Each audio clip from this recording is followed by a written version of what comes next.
Amin.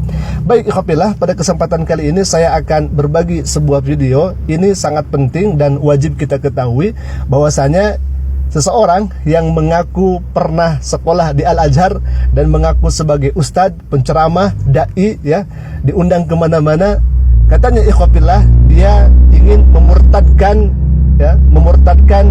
di tahun ini 200 orang kurang lebih ikhwafillah. Ini wajib kita ketahui dan supaya kita lebih waspada untuk kedepannya. Karena apa ikhwafillah? Mereka itu, mohon maaf saya katakan, membuat tipu daya. Orang ini pernah mengatakan dirinya sebagai alumni Al-Azhar, ustadz dan lain sebagainya. Bahkan nanti ada sebuah dialog antara Supena dengan Saifudin Ibrahim ini terkait dengan penginjilan atau pemurtadan ikhwafillah, atau bisa disebut dengan kristenisasi. Target yang akan ditempuh di tahun ini 2022 ini harus menjadi waspada untuk kita supaya kita lebih hati-hati ke depannya ikhwafillah. Nah, dan kita akan bongkar bagaimana cara mereka ketika ingin memurtadkan atau kristenisasi kepada seorang ikhwafillah. Silakan kita akan saksikan dulu videonya dan kita akan tanggapi. Prospek tahun depan ini berapa target? Karena hidup kita ini harus bertarget. Kalau hanya 68 orang itu sebenarnya nggak sampai target setahun. Karena kalau kita ini suami istri 2, bulan depan harus ada 4 tambah 4, 8 tambah 8, 16. Jadi perhitungannya itu namanya multiplikasi. Oke lah, 68. Berapa tahun depan?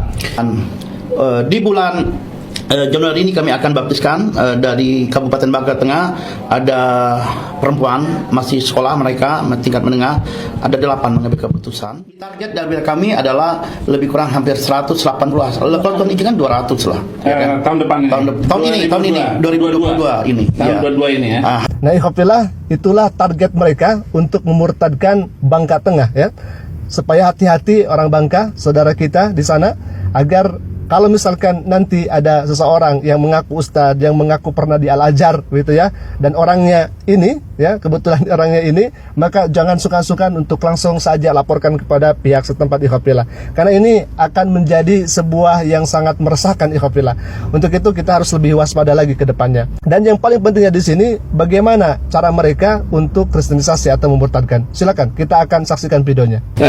Karena dulu dia ini jago dakwah, dia dakwah kemana-mana, ceramah dari dulu Konghucu atau apa masuk Islam itu?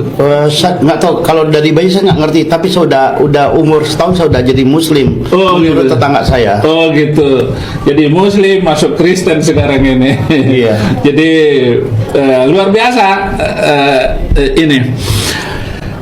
Nah ikhwafillah, ternyata mereka terlebih dahulu mengaku sebagai pendakwah, penceramah terkenal, diundang ke sana kemari. Untuk apa? Untuk mengelabui ikhwafillah. Nanti kalau misalkan ada orang muslim yang lemah imannya, lalu kemudian masih kurang dari segi keagamaannya, mereka akan mengatakan kepada orang tersebut atau kepada orang muslim di sana bahwa dulu saya juga kiai, saya juga penceramah.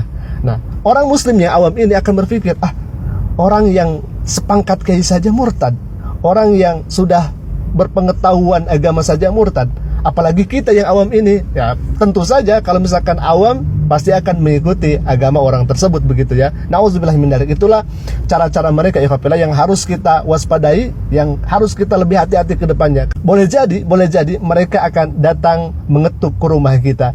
Untuk itu kita harus lebih hati-hati lagi, wabil khususnya di daerah Bangka, ya. Saudara-saudara kita daerah Bangka, kaum muslimin di sana harus lebih hati-hati lagi, ya.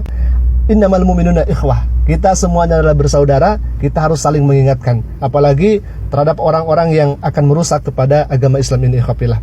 Baik, mungkin itu saja informasi dari kami. Semoga bermanfaat dan semoga ini menjadi pelajaran untuk kita semuanya.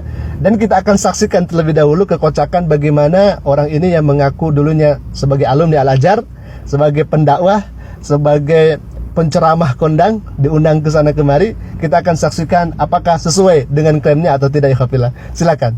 Saya dari mana sekolah dan lain sebagainya. Saya pernah di Al-Azhar, di Al-Azhar juga pernah di sana. Alif Lam Mim, zalika kitabul la raiba fihi hudal lil muttaqin. Alladzina yu'minuna bil ghaibi wa yuqimuna sholata wa mimma razaqnahum yunfikun. itu adalah ayat kursi.